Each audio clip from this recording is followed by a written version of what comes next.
తాకట్టులో ఉన్న బంగారాన్ని విడిపించి ఆ రోజు ఆన్లైన్ ధరకే కొంటుంది కొమ్మూరి గోల్డ్. అమరావతిలో లండన్ ఐ తరహాలో భారీ జైంట్ వీల్ ఏర్పాటు చేసేందుకు రాష్ట్ర క్యాబినెట్ గ్రీన్ సిగ్నల్ ఇచ్చేసింది. దీంతో దీనిపైన అనేక అంచనాలు బయటకు వస్తున్నాయి.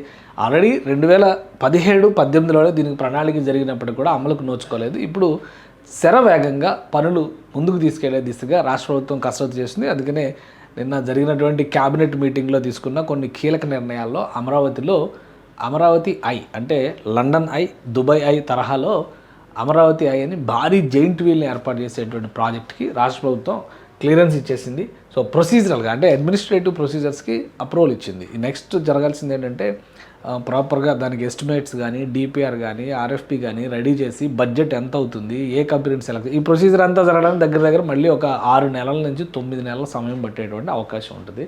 సో ఇది మాస్టర్ ప్లాన్కి సంబంధించి రివర్ ఫ్రంట్ ఏరియా ప్రాజెక్ట్. ఇదంతా కూడా రివర్ ఫ్రంట్ మనకు తెలిసినటువంటి దీనిలో మనం ఎక్కువ చూస్తుంది ఏంటంటే ఇగో ఈ ముక్క చూస్తున్నాం అనమాట. ఇదంతా గవర్నమెంట్, ఇటువైపు గవర్నమెంట్ స్ట్రక్చర్ ఇది మొత్తం మనం చూస్తున్నాం. ఈ సైడ్ మొత్తం కూడా రాబోయే రోజుల్లో స్టార్టప్ ఏరియా డెవలప్మెంట్ అని అప్పట్లో అనుకున్నారు, రివర్ టూరిజంని ఎంకరేజ్ చేసేటువంటి ఉద్దేశంతో. సో ఇప్పుడు ఇదంతా కూడా ఈ డెవలప్ చేసే దిశగా రాష్ట్ర ప్రభుత్వం కసరత్తు చేస్తుంది. దానికి సంబంధించి ఒక్కొక్క సంస్థని ఇన్వైట్ చేసేటువంటి ప్రొసీజర్ని మొదలుపెట్టింది. ఇది 100% ప్రైవేట్ ఇన్వెస్ట్మెంట్తో ఇన్వైట్ చేసేటువంటి ప్రాజెక్టు. ఇలా ఒక భారీ జైంట్ వీల్ ఏర్పాటవుతుంది.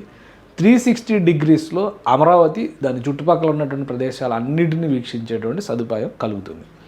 ఇటు విజయవాడకు అభిముఖంగా కృష్ణానదికి అంటే అమరావతి వైపుకి దీన్ని ఎస్టాబ్లిష్ చేసే దిశగా అడుగులు పడుతున్నాయి అనమాట. సో దీనిలో ఉన్నటువంటి స్పెషాలిటీస్ కూడా ఒకసారి చూద్దాం. Giant observation wheel inspired by London eye has approved by AP cabinet. అలానే ఇది on the banks of Krishna river, 100% private investment. ఇక్కడ ప్రభుత్వం పెట్టేటువంటి డబ్బులు, పీపీపీ మోడల్స్ ఇవేమీ లేవు. కేవలం ప్రైవేట్ పార్టీస్ని ఇన్వైట్ చేస్తారు. వైబులా కాదా వాళ్ళు స్టడీ చేసుకుంటారు. ల్యాండ్ అలాట్ చేసేటువంటి బాధ్యత దాన్ని లీజ్ రూపంలో ఇస్తారా, సేల్ రూపంలో ఇస్తారా, ఇవన్నీ కూడా క్లారిటీ రావాల్సి ఉంటుందన్నమాట. ల్యాండ్ సపోర్ట్ మాత్రం గవర్నమెంట్ చేస్తుంది. డెవలప్మెంట్ అథారిటీ ఏజీఐసీఎల్కి దీన్ని బిడ్స్ ఇన్వైట్ చేసి ఫైనల్ చేసేటువంటి బాధ్యతను అప్పగించింది. Amaravati growth and infrastructure corporation limited అని చెప్పి ఇలాంటి ప్రాజెక్ట్స్ కోసమే ఒక ఎస్పీవీ కింద ఈ సంస్థను ఏర్పాటు చేశారు. సో బిడ్స్ ఇచ్చేటువంటి కార్యక్రమం అంతా కూడా దానికి అప్పగించారు. Land support government to provide land under long term lease model for 30 years, 30 ఏళ్ళ వరకు ఇవ్వచ్చు. ఇక్కడ కొన్ని కంపెనీలు కూడా ఇప్పుడు షాపూర్జీ, పల్లంజీ లాంటివి, టాటా ప్రాజెక్ట్స్, ఇట్లాంటి ఇంటర్నేషనల్ కంపెనీలు కొన్ని ఇవన్నీ కూడా ఆసక్తి చూపిస్తున్నాయి. కొన్ని కంపెనీల లిస్ట్ కూడా వస్తుంది. ఇది కనుక వస్తే అమరావతి టూరిజంకి ఒక బిగ్ బూస్ట్ అవుతుందని చెప్పని అందరూ అంచనా వేస్తున్నారు. కొంత ఇన్ఫర్మేషన్ అంటే మనకు వచ్చినటువంటి ఇతర అంశాల ఆధారంగా తీసుకుని కొంత ఇన్ఫర్మేషన్ డీకోడ్ చేస్తే వచ్చేది అంటే వరల్డ్ క్లాస్ టూరిజం అట్రాక్షన్గా ఇది మారుతుందని చెప్పని భావిస్తున్నారు. ప్రధానంగా 360 degrees పానోరమిక్ వ్యూస్ని ఏర్పాటు చేయడం వల్ల అక్కడ ఏం కనిపిస్తుంది, మునిగిపోయి అమరావతిని చూస్తారా, ఇట్లాంటి వెటకారాలు వేస్తారు కదా. కాబట్టి ఒక క్లారిటీ అనమాట. ఇందులో ప్రకాశం బ్యారేజ్ కారిడార్ వ్యూ ఒకటి, Kanakadurga temple long view distance ఒకటి, అమరావతి సిటీ స్కైలైన్స్, రాబోయే రోజుల్లో Amaravati towers, APNRT towers, quantum valley towers ఇవన్నీ కూడా పైకి వస్తాయి. అమరావతి అసెంబ్లీ టవర్ ఇవన్నీ వస్తాయి. కాబట్టి ఒక విజువల్ బ్యూటీ అనేది వస్తుంది. అలానే Amaravati government complex, Vijayawada Skyline, అటువైపు ఎయిర్పోర్ట్, విజయవాడ ఎయిర్పోర్ట్ ఇవన్నీ కూడా ఆ హైట్కి, ఈ హైట్లో నుండి మీరు చూస్తే ఇవన్నీ కూడా ఇట్లాంటివన్నీ కనిపిస్తాయి అన్నమాట. సో అందుకని చెప్పని లొకేషను కృష్ణానదికి అటుపక్క అంటే విజయవాడ వైపు కాకుండా విజయవాడకి అభిముఖంగా పెట్టాలనేటువంటి డెసిషన్ తీసుకున్నారు. ప్రైవేట్ డెవలపర్స్ని పూర్తి స్థాయిలో ఇన్వైట్ చేస్తారు. వాళ్ళ ద్వారానే రిక్వెస్ట్ ఫర్ ప్రపోజల్స్ అంటే ఆర్ఎఫ్పికి ఇన్వైట్ చేస్తుంది ఏజీఐసీఎల్. వాళ్ళు ఇచ్చేటువంటి ప్రపోజల్ ఒక్కొక్కరు ఒక మోడల్ ఉంటుంది. దానికి ఇన్కమ్ మోడల్తో సహా అంటే ఎంత ఇన్వెస్ట్మెంట్ పెడతారు, ఎంత ఎంప్లాయ్మెంట్ వస్తుంది, రిటర్న్స్ విషయంలో వాళ్ళు ఎలాంటి జాగ్రత్తలు తీసుకుంటారు, గవర్నమెంట్ నుంచి వాళ్ళు కోరుకున్నటువంటి సపోర్ట్ ఏంటి, వీటన్నిటితో కూడినటువంటి ఒక ఆర్ఎఫ్పి తయారు చేసి కంపెనీలు సబ్మిట్ చేయాల్సి ఉంటుంది. దాన్ని మల్టిపుల్ కంపెనీస్ కన్సార్షియంగా ఇవ్వచ్చా, లేదా ఒకటే కంపెనీ ఆపరేట్ చేసే అవకాశం ఉంటుందా, టూరిజంలో ఎక్స్పీరియన్స్ ఉన్నటువంటి కంపెనీస్ని ఇన్వైట్ చేయడం, ఇటువంటి ఫ్యాక్టర్స్ అన్నీ కూడా ఉంటాయి. ఏదైనా కానీ 30 ఏళ్ల పాటు పూర్తి స్థాయిలో దీన్ని డెవలప్ చేసేటువంటి బాధ్యత పూర్తి స్థాయిలో 30 ఏళ్ల పాటు ల్యాండ్ కూడా ఇస్తుంది. గవర్నమెంట్ పైన 0 ఫైనాన్షియల్ బర్డెన్. ఇక్కడ ఈ వీల్ ఎంత ఉందో అంత పెద్ద సున్నా అనమాట. గవర్నమెంట్ డబ్బులు పెట్టేదే ఉండదు, ల్యాండ్ ఇస్తుంది. ల్యాండ్ మాత్రమే గవర్నమెంట్ పెట్టేటువంటి బాధ్యత ఉంటుంది.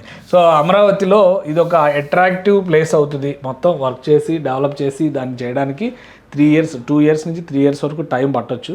సో ఆ లోపు మిగిలిన ప్రొసీజర్ అంతా కూడా ఇది కంప్లీట్ చేస్తారు. ఇలాంటి అట్రాక్షన్ వస్తే అమరావతిలో టూరిజంకి పెద్ద బూస్ట్ అవుతుంది. ఎందుకంటే రివర్ ఫ్రంట్ ఈ ఏరియా మొత్తం మనం చూస్తే ఈ ఏరియా అంతా కూడా రివర్ ఫ్రంట్ ఏరియా. ఇక్కడ అనేక వాటర్ గేమ్స్ దగ్గర నుంచి ఇవన్నీ వస్తాయి.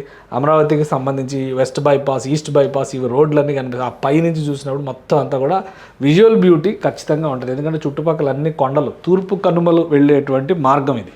తూర్పు కనుమలు ఉండేటువంటి మార్గంలో ఇటు కొండలు, గుట్టలు, మంగళగిరి, తాడేపల్లి ఇటువైపు మొత్తం అన్ని కూడా కొండల గుట్టలు కనిపిస్తూ ఉంటాయి. అటు విజయవాడకు అవతల వైపు ఇంద్రకీలాద్రి అవతల వైపు కూడా కొండల గుట్టలు కనిపిస్తాయి. సో అంటే లొకేషనల్ బ్యూటీ అనేది ఖచ్చితంగా అట్రాక్టివ్గా ఉంటుంది. విదేశాల నుంచి వచ్చే వాళ్ళకి వీళ్ళందరికీ కూడా అద్భుతమైనటువంటి ఒక ఎక్స్పీరియన్స్ ఇచ్చేటువంటి అవకాశం ఉంటుంది. అమరావతిని అంతర్జాతీయ స్థాయి నగరంగా నిలబెట్టాలంటే ఇలాంటి ఆకర్షణలు ఎన్నో తీసుకురావాల్సి ఉంటుంది. కాబట్టి రాష్ట్ర ప్రభుత్వం జీరో బర్డెన్ కాబట్టి ఫైనాన్షియల్ రిస్క్ అంతా కూడా ప్రైవేట్ ఇన్వెస్టర్స్ మీద ఉంటుంది. ప్రభుత్వం కేవలం లీజ్ ల్యాండ్ మాత్రమే సప్లై చేసేటువంటి ప్లానింగ్ ఉంది కాబట్టి దీనికి క్లియరెన్స్ ఇచ్చింది.